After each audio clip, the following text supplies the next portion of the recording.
Hey everyone, in this video I will show you how to check the Valorant store on your phone using the third-party apps. Important note, currently Valorant does not have an official companion app like EFC. Third-party apps use the Riot Games API to display store items, match stats and night market deals.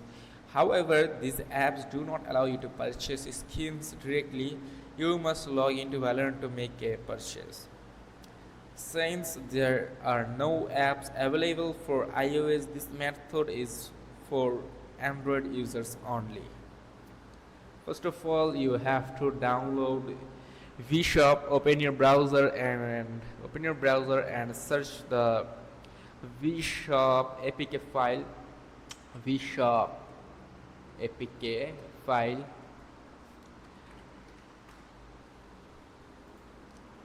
Now you have to open the download APK file, then follow on screen prompts to complete the installation. Since this app is not available on the Play Store, make sure to download it from a trusted source. Now you have to secure your Riot account. Since this is a third-party app, enable two-factor authentication 2FA on your Riot account to protect it from unauthorized access. And that's it. Now you can check the Valorant store on your phone and see what skins are available. If this video is helpful, make sure to like, share and subscribe for more. See you in the next video.